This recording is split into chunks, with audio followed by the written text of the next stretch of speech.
회귀현상이 뭐라고 생각하세요?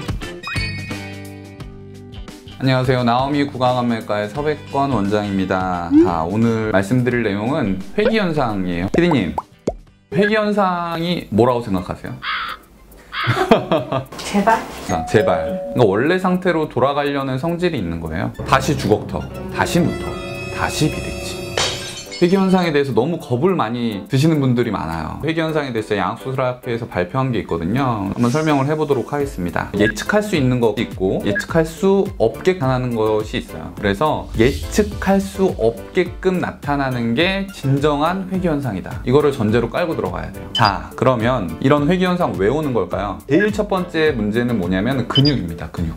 입을 벌리고 다물고 턱을 내밀고 집어넣고 그 운동은 전부 다 근육 때문에 그렇습니다. 쉽게 얘기하면 근육은 기억을 가지고 있어요. 수술 받는 연령이 뭐 20대 초에서 뭐 30, 40대까지 되는데 그렇게 오래 살아서 근육이 기억됐던 게 얼굴의 구조가 바뀌어요. 그 근육이 기억을 합니다. 그래서 예전에 움직였던 대로 움직이려고 하고 근육의 메모리가 있기 때문에 그 메모리를 다시 리부팅 시키는 작업이 필요해요. 그게 바로 재활치료의 목표입니다. 두 번째로는 턱관절 질환입니다.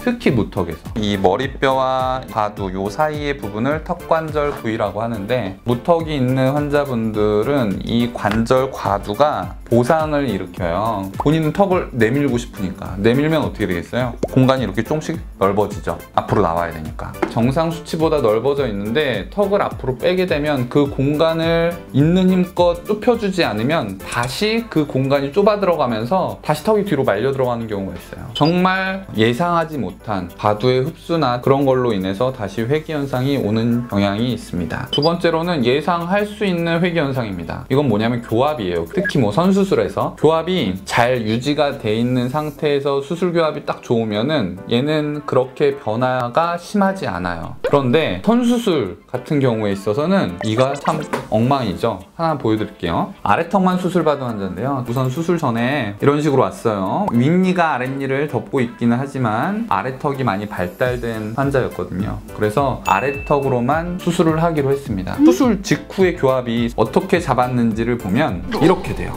어떻게 씹고 먹고 살란 말입니까? 라는 얘기가 나올 정도의 교합이죠. 그런데 수술 후에 삐뚤빼뚤한 치아가 펴지면서 어떻게 예쁘게 되는지 그런 거를 셋업이라고 하거든요. 3D 시뮬레이션을 하면은 그 정도가 어느 정도까지 나오는지 예측을 할 수가 있어요. 그런 셋업 과정을 통해 가지고 여기에 이렇게 위치하면은 나중에 이가 잘 맞을 수 있겠다라는 거죠. 수술 직후의 사진을 보면 이 아래턱이 약간 뒤로 꺼진 듯한 느낌이 들 수 있어요. 이 환자가 교정을 하면서 3개월째인데 턱이 앞으로 돌면서 이가 맞아 들어가기 시작합니다. 1년이 됐을 때는 거의 완성 단계의 교합을 보이고 있고요. 이 상태가 교정이 끝난 상태입니다. 아까 전에 그 교합이 턱의 움직임을 예상을 하고 교합이 가장 잘 맞을 수 있는 위치에 셋업을 예상을 해서 맞춰진 거죠. 그래서 아주 좋은 결과를 낳고 그 수술 직후의 사진과 비교를 했을 때 턱을 보면 조금 나와 있죠.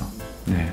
이런 식으로 계산을 할 수가 있는 겁니다. 이런 것들은 회귀현상으로 보기가 힘들어요. 예상을 하고 했으니까. 그렇기 때문에 환자분들한테 수술 전에 설명할 때는 아래턱만 수술하면은 지금 선수술이기 때문에 처음에는 턱이 약간 뒤로 들어간 것처럼 보일 수 있다. 하지만 교합이 점점점 교정을 하면서 맞아 들어가면서 턱이 앞으로 정상 위치까지 나올 거니까 걱정하지 마시라.